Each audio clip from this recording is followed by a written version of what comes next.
भी महंगाई से परेशान हो गए हैं, सब्जियों के भाव बढ़ गए हैं और एफएमसीजी के भी प्रोडक्ट्स के भाव बढ़ गए और बहुत से चीजों के भाव बढ़ गए। तो खैर हम चलते हैं वीडियो की टॉपिक की तरफ और इस वीडियो में हम देखने वाले हैं कि इन्फ्लेशन क्या होता है, इन्फ्लेशन क्यों होता है और इन्फ्लेशन का क्या इफेक्ट पड़ता है स्टॉक मार्केट पे। तो इसके हम एक कुछ पॉइंट्स हम समझ लेंगे।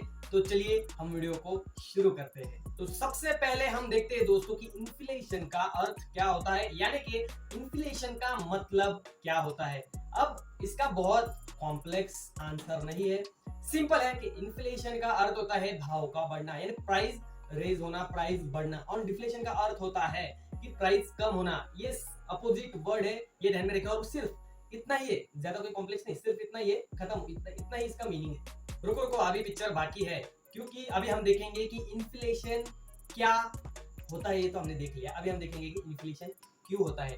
अभी इन्फ्लेशन का क्यों होना, ये बहुत अच्छा सवाल है। इन्फ्लेशन या प्राइस बढ़ती क्यों है, ये हर जगह सेम है, क्योंकि डिमांड और सप्लाई का जो रूल है वो हर जगह पर सेम ही अप्लाई होता है।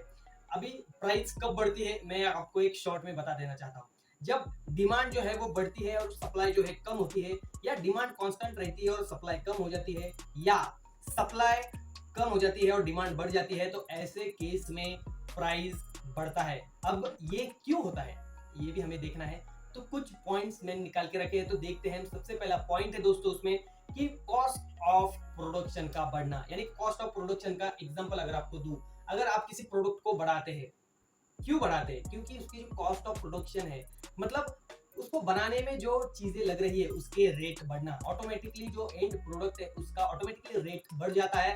इसीलिए भी कभी कभी इन्फ्लेशन होता है और ये एंड कंज्यूमर तक जाता है, क्योंकि पहले ही इन्फ्लेशन हो गया है। और ये जो बिजनेस साइकिल है वो इंटरडिपेंडेंट होती है, एक के ऊपर एक। इसीलिए इन्फ्लेशन एक से दूसरे की तरफ, दूसरे से तीसरे की तरफ ऐसा घूमता है और बढ़ते ही जाता है। तब तक इसको कुछ इलाज नहीं होता, तब तक गवर्नमेंट कुछ करती नहीं है। सेकेंड पॉइंट है दोस्तों ऑयल प्राइस का बढ़ना, यानी कि एग्जैक्टली हम देखेंगे कि ट्रांसपोर्टेशन कॉस्ट का बढ़ना। क्योंकि ट्रांसपोर्टेशन जो है अभी अभी एग्जांपल के लिए 100% ट्रांसपोर्टेशन जो है ऑयल के ऊपर चल रहा है।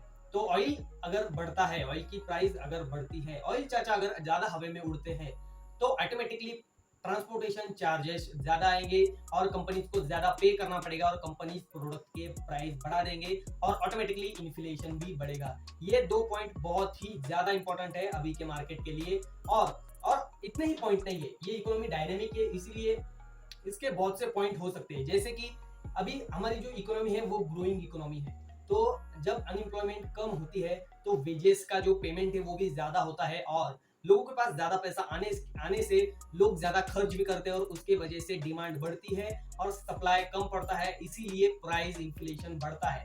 ये भी एक पॉइंट हो सकता है उसके। और नीचे एक पॉइंट है जो कि है वेनेजुएला में हुआ प्राइस प्रिंटिंग फ्रॉड, मतलब फ्रॉड ही बोलेंगे इसको और कुछ बोल नहीं सकते। ये पॉलिटिशियन लोगों का दिमाग क्या बोल सकते हैं उसको।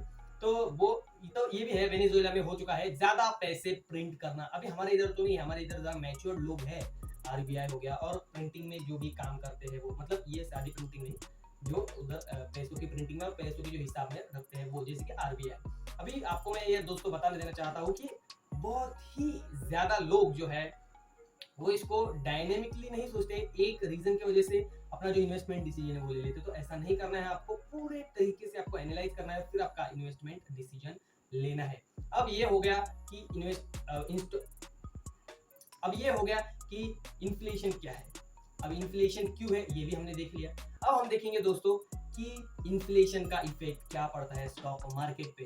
अब ये देखने से पहले हम देख लेते हैं दोस्तों कि स्टॉक मार्केट हमेशा के लिए वोलेटाइल नहीं रहता है। जब उसे कुछ न्यूज मिलती है तो इन्फ्लेशन के वक्त भी इसको बहुत से न्यूज आने लगते हैं, कोई कंट्री क्या ऐलान करती है, कोई कंट्री क्या ऐलान करती है। इन्फ्लेशन जो है इंटरडिपेंडेंट होता है, हर वक्त इन्फ्लेशन जो है हर तरीके से कंट्री को निचोड़ के रख देता है। और इन्फ्लेशन 7-8% ग्रोइंग इकोनॉमी के लिए अच्छा है, लेकिन कंज्यूमर के लिए अच्छा नहीं है जिनकी पेमेंट नहीं बढ़ती है दोस्तों, ये आपको जानना पड़ेगा।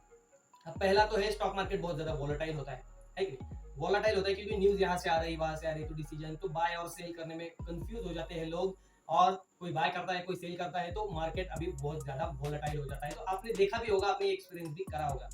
दूसरा पॉइंट है कि आरबीआई जो है रेपो रेट जो होता है उसमें चेंजेस करती है, इसके वजह से इन्फ्लेशन में भी चेंजेस आ सकते हैं। थर्ड पॉइंट है और सबसे इंपॉर्टेंट पॉइंट है दोस्तों की जो फॉरेन इंस्टीट्यूशनल इन्वेस्टर है वो हमारे इकोनॉमी से पैसा निकालते हैं जब हमारे कंट्री का इन्फ्लेशन बढ़ता है। तो ये भी आपको ध्यान में रखना है क्योंकि ये भी बहुत ज्यादा इंपॉर्टेंट हो जाता है। फोर्थ पॉइंट है दोस्तों कि इस दौरान में गोल्ड जैसे जो स्टेबल इंस्ट्रूमेंट्स है, जो स्टेबल कमोडिटी है, वो बहुत ज्यादा बढ़ गई है क्योंकि बॉन्ड्स जैसे चीजों में हो गया, डिबेंचर जैसे चीजों में हो गया, पैसा जाता है क्योंकि लोग ज्यादा रिस्क लेने को तैयार नहीं होते हैं, इसीलिए इनकी जो इंटरेस्ट रेट्स है और गोल्ड की जो प्राइस है वो बढ़ते हैं। आपने अगर ये रिलेशन देखा होगा तो आपको ये रिलेशन समझ में आया होगा। तो आज के वीडियो का कंक्लूजन है कि हमने क्या क्या देखा कि इन्फ्लेशन क्या होता है, भाव का बढ़ना, इन्फ्लेशन क्यों होता है कि ऑयल के प्राइस या कॉस्ट ऑफ प्रोडक्शन या ग्रोइंग इकोनॉमी का होना या ज्यादा पैसे प्रिंट करना, इसके वजह से इन्फ्लेशन जो है वो बढ़ता है। अभी उसके बाद में हमने देखा कि स्टॉक मार्केट में इसका क्या इफेक्ट पड़ता है, जिसको हमने कुछ पॉइंट्स में समझा। अब अगर आपको ये पॉइंट समझ में नहीं आए तो फिर से आप रिवाइंड करके देख सकते हैं। अगर आपको ये वीडियो पसंद आई है तो लाइक करें, शेयर करें, सब्सक्राइब करें चैनल को और बाय बाय।